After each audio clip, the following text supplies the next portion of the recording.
Първо, Насе, кажи как ти се струва сезон 4 на Игри на волята.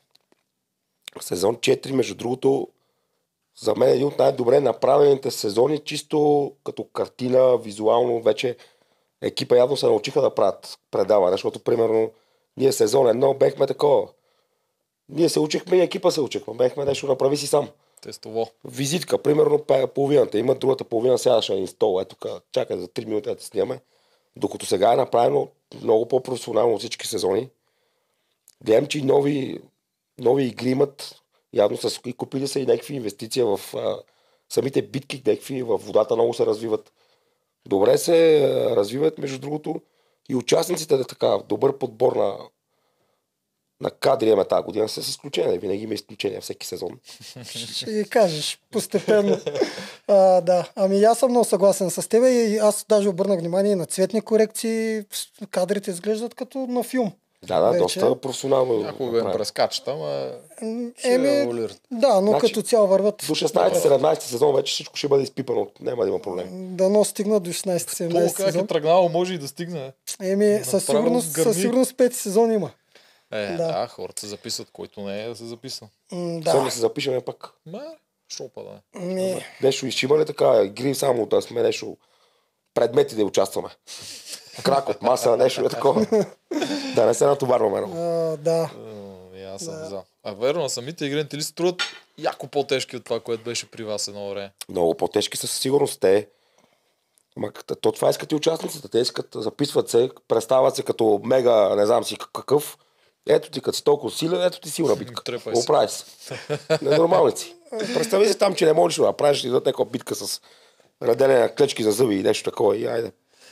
Това е моят систем. Да, ще да можеш да искаш на битка, давай тале сеща. Много ясно. Според мен около половината игри ги има още от първи сезон, обаче ги осложняват и тях с всеки следващ сезон.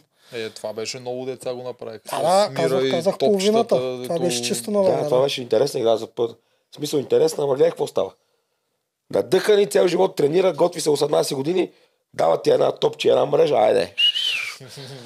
Да, момичето си ето си ги... Правят стратегии, някакви глупости, идва ти една мрежа, довиждане.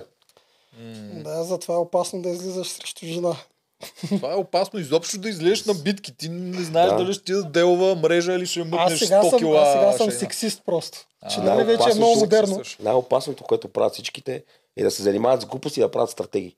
Най-големата глупост, според мене. Отиваш, правиш си кефа по цял ден, то си получават нещата. Те, единственото, което ги вълнува е кой ще е капитан, колко гласа ще имам, с кой да се направим коалиция. Забавлявайте се, правете си кефа там. Каквото да правиш, тая игра го е показала, всичките сезони ще покаже на също. Каквото и да ги правиш, не мога да не играеш играта. Игри на волята има нещо много велико в това предаване. Никой не е наиграл до сега играта.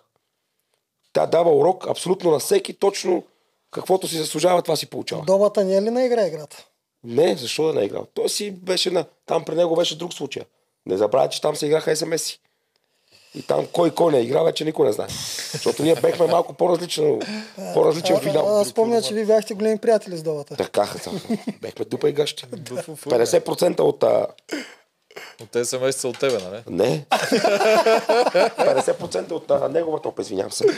От неговата игра. От неговата слава и поне победата му се дължи на мене.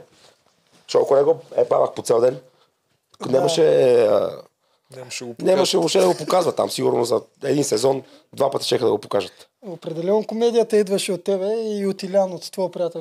Илянката беше много... Бяхте голямата ефа. Много сериозно. Аз само преди да продължим, само искам да... Един момент има от първи сезон, дето аз още бях пред очите, само ще го кажа на публиката, който не го помни. Добата трябва да влиза във водата да плува, чакаме го 2 часа да излезе с това и ти си следващия пост. И само казват, старти Наско тръгва на вървене. Не на тичане, на вървене. Толкова съм беше отчаял. Това беше една териториална битка. Човек, направо съм бях пукнал. И пак на ходене, разхождах се. Да, помня. И пак стигнах по-бързо от половината. Идиоти. Да. Добре. Само да кажа здрасти. Че не съм се появявал отдавна в подкаста. Здрасти. Последвайте ме в Инстаграм, Любака с 4 пъти. Магай се. Чува, вето за Любо. Да. Никой да не го следва. Даже го отследвате. Вярно, че отдавна не се беше появяла. Добре, успя да напрекъсне. Лека по лека да почваме с седмицата. С видео ли ще почваме? Кое племе си избираш? Откъде мога Като гледам си пуснал от сините, да почваме от сините. От сините и без това нямаха съвети, имат по-малко за коментиране.